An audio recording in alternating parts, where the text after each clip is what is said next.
তার বিরুদ্ধে মূল অভিযোগ হচ্ছে কালকে যখন সেন্ট্রাল টিম ওখানে যায় শরণার্থীদের সঙ্গে যারা ঘর ছাড়াদের সঙ্গে দেখা করতে, সেই সময় আপনার বাড়ির কাছে যে ঘর ছাড়াদের শিবিরটা ছিল সেখানে না গিয়ে তারা অন্য একটায় গিয়েছিল এবং সেটাকে ঘিরে আপনার অনুগামীরা সেখানে তুমুল হইচই করে, হট্টগোল করে এবং অশালীন ভাষায় কথাবার্তা বলে, যেগুলো গ্রহণযোগ্য না এই ধরনের আচরণ করে। তার জন্য আপনাকে দোষী ঠাউরে আপনাকে তো শোকজ করা হয়েছে। আজকে সুকান্ত মজুমদারও জানিয়ে দিয়েছে হ্যাঁ ওনাকে শোকজ করা হয়েছে। কে বলেছে শোকজ করা? মজুমদার আজকে নিজে প্রেসিডেন্টও বলে দিয়েছেন যে এটা করা হয়েছে ওনাকে শোকজ। ওই আমি তো জানি না কিছু, আমার কাছে অফিসিয়ালি কিছু আসেনি, ইমেলও আসেনি, হার্ড কপিও আসেনি। প্রেসিডেন্ট যখন বলে দিচ্ছেন তখন তো ফাইনাল। প্রেসিডেন্ট কি বলেছেন আমি তো শুনিনি। যদি আমাকে কেউ শোকজ করে, মানে আপনি যদি পার্টির কর্মী হন, আমি যদি আপনাকে শোকজ করি, তাহলে এটা তো মিডিয়ার সামনে আসবে না, কারণ এটা সিক্রেট ফাইল, সিক্রেট লেটার। তো এটা মেনটেন করা উচিত পার্টির। আমি জানি না এটা ফেক বা অরিজিনাল কিনা, কারণ একটা দুষ্ট চক্র তো সবসময় কাজ করছে। আর অভিষেকের এগেনস্ট আমি অলরেডি মাননীয় আমাদের এলওপি বিরোধী দলনেতা মাননীয় শুভেন্দু দা আমাকে বলেছেন হাইকোর্টে ইলেকশন পিটিশন করতে, তো সেই ব্যাপারে প্রস্তুতি চলছে। এখনও ভাইপোর গরুর টাকা বা কয়লার টাকা আমাদের কোনো দুষ্ট চক্রের হাতে পড়ে তার মাধ্যমে এই সমস্ত লেটার বাইরে আসছে কিনা আমি তো জানি না। সেটা পার্টিকে আমি বলবো, দরকার হলে সাইবার ক্রাইমে সাহায্য নেবে। অভিষেক ব্যানার্জির বিরুদ্ধে আমি যখন ওর যে 7 লক্ষ ছাপ্পা ভোটে যে ও জিতলো, পুরোপুরি কাউকে ভোট না দিতে দিয়ে সন্ত্রাস করে এবং ছাপ্পা দিয়ে, তো এটার বিরুদ্ধে আমি যখন হাইকোর্টে তাকে কোণঠাসা করতে যাচ্ছি, আমি হাইকোর্টে পিটিশন করছি, ঠিক সেই সময় আমাকে অবদস্থ করার জন্য যদি কোনো কেউ শোকজ দেয় সেটা তো পার্টির ব্যাপার, কিন্তু এটা আমাকে অবদস্থ করার জন্য এটা মিডিয়া পার্সনদের যদি দিচ্ছে, তাহলে অবশ্যই সে অভিষেকের অঙ্গুলি হেলনে চলছে। তার কয়লা এবং গরু পাচারের অবৈধ টাকার কিছু অংশ তাদের পকেটে নিশ্চয়ই ঢুকছে।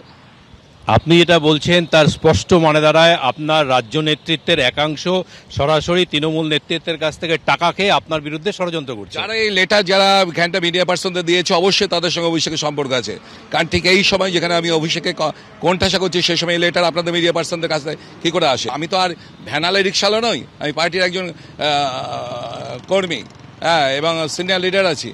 এবং দ্বিতীয় কথা হচ্ছে যে আমি হচ্ছে সেন্ট্রাল কাউন্সিল মেম্বার, সুতরাং সেন্ট্রাল আমাদের যে পার্টির কনস্টিটিউশন আছে সেক্ষেত্রে সেন্ট্রাল কাউন্সিল মেম্বারকে কখনো স্টেট কোনোদিন লেটার দিতে পারে না, ওটা সেন্ট্রাল কমিটি দেবে, ডিসিপ্লিনারি কমিটি। যাই হোক, সে কি লেটার আছে আমি যে নিয়ম ভেঙে আপনাকে শোকজ করা হয়েছে, আমি জানি না আমাকে শোকজ করা হয়েছে কিনা। যদি বিরুদ্ধে যে অভিযোগ আনা হয়েছে কিসের এখানে তো লেখা আছে ঘিরে নিয়ে বিক্ষোভ করা, তারপরে কটু মন্তব্য করা।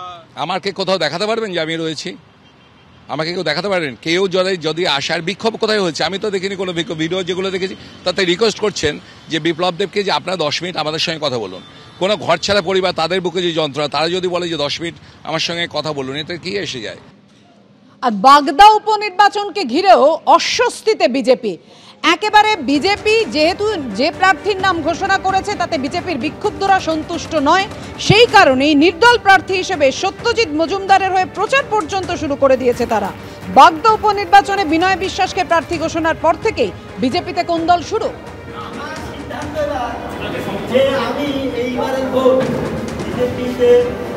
প্রার্থী দিয়েছে আর সেই প্রার্থীকে সমর্থন করতে পারছি না। আমার বার্তা থেকে XYZ যে কোনো প্রার্থী যদি হতে। বাগদা উপনির্বাচনে বিনয় বিশ্বাসকে প্রার্থী ঘোষণার পর থেকেই বিজেপিতে একেবারে গোষ্ঠীকোন্দল সামনে চলে আসছে। বহিরাগত প্রার্থী চাই না বলে বিক্ষোভ শুরু করেন বিজেপির অপর গোষ্ঠী, আর এরপরই নির্দল প্রার্থী হিসেবে সত্যজিতের নাম চূড়ান্ত করেন বিক্ষুব্ধরা এবং প্রচারও শুরু করে দেন বিজেপির পতাকা নিয়ে। এটা কখনোই আমরা হরিচাঁদ ঠাকুর ঠাকুরকে শ্রদ্ধা করি, নমস্কার জানাই। তার আদর্শে বিজেপি প্রার্থী সিলেকশন হয়েছিল, কিন্তু আমাদের সে বাইরের প্রার্থী বলে আমাদের কোনোদিন পছন্দ না। তিনি বিজেপি করে কিনা তাও আমরা জানি না।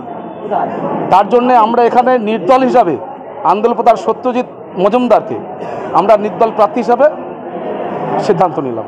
এখানে সবাই বিজেপি কর্মী। যে বাগদা ব্লকের যে বিজেপি প্রার্থী হয়েছে এ সুইটেবল নয়, এবং এ আদৌ বিজেপি করে কিনা আমাদের সন্দেহ আছে।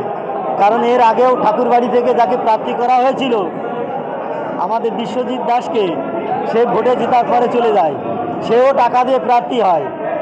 আর আমাদের বিনয় বিশ্বাস, সেও 80 লক্ষ টাকা দিয়ে, শান্তনুরূপে টাকা দিয়ে প্রার্থী হয়েছে। সুতরাং এ প্রথমে জেতার পরেই চিন্তা ভাবনা করবে যে ওই 80 লক্ষ টাকাটা আগে কীভাবে তোলা যায়, সেই জন্য পার্টি খাওয়ার সম্ভাবনা বেশি। তাই আমরা এখানে যারা আছি এরাই প্রকৃত বিজেপি। আর আমি সঙ্গে 3য় বর্ষের স্বয়ংসেবক, এই হিসাবেই আমি মনে করি আমার সিদ্ধান্ত সঠিক।